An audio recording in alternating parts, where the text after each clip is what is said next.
Minnesota Vikings cornerbacks got shellacked last Sunday versus some team. It's hard to remember things as you get old. But they're back at it, and they don't get a break heading into week 2 in Indianapolis. So even though Phillip Rivers is officially dead, he has ceased to be. The Colts wide receiver crew is still pretty stacked and legit.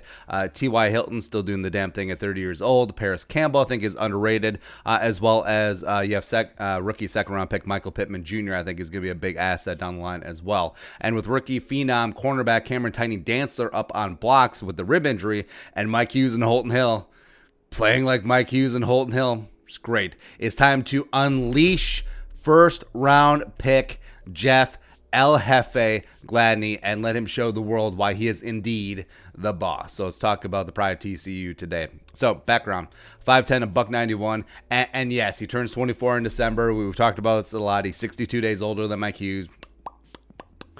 First round pick, number 31 overall. Was a 4-year starter at TCU under head coach Gary Patterson. 2018, his redshirt junior season was the breakout year. He had a 90.6 PFF grade, a 45.0 passer rating when thrown at, 2 picks, 12 passes broken up, and frankly, probably should have declared, would have been a first rounder as well, maybe even gone higher than 31, but he came back 2019. He played through a torn meniscus the entire season, but was still really solid, first team all Big 12, and his play didn't really slip despite the injury. Combine wise, so like we said, with the meniscus, the 4.48 doesn't really show his true speed. If you go back and look at the tape, especially his 2018 tape, woo, especially that recovery speed.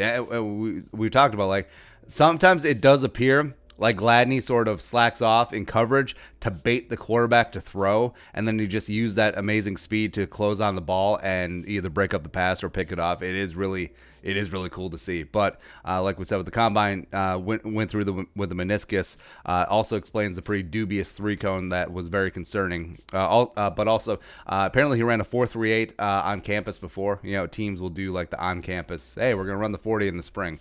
Cool.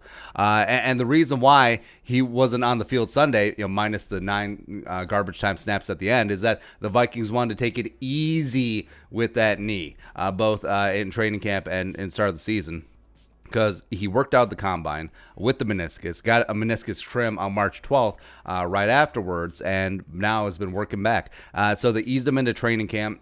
Hughes and Holton Hill were the incumbents, as well as Cameron Dantzler. He dazzled early on, so the Vikings were set. They were 3 deep at cornerback, and the first-round pick, I mean, it was just like outside watching. And Gladney, he had no preseason. He didn't have any real reps to really step up and represent and possibly leapfrog one of the guys on the depth chart, although he was getting some first-team reps at slot cornerback, which frankly could be his position down the line. But now that you have Hughes and Hill sort of licking their wounds and being put back on their heels, Dantzler injured for the time being, it's El Jefe time. It is time for the friggin' boss. And frankly, his alpha dog attitude is something that the Vikings really could use on that back end. Plus, T.Y. Hilton, like we mentioned, can still run, can still do the damn thing. And I think Gladney's speed would go a long way in helping neutralize that deep threat, even though Phillip Rivers can literally only throw 12 yards down the field. It is weird that you have a rookie cornerback out there who's not a first-round pick. But like we said, Dantzler did not play terrible on Sunday. It was a lot of just well-placed throws, and the coverage was not bad. And frankly, his performance was a lot better than Mike Hughes and especially Holton Hill's. So there's a lot of positives go forward with Dantzler. But with Dantzler dinged up with a rib injury, we'll see what happens on Friday. I'm not holding out hope that he's going to play on Sunday, even if he is at diminished capacity. So it's Jeff Gladney time. And if Gladney outperforms Hughes and outperforms Holton Hill, which if that was the bar set on Sunday, it will be pretty damn easy. It will be great to see. Plus, Jeff Gladney,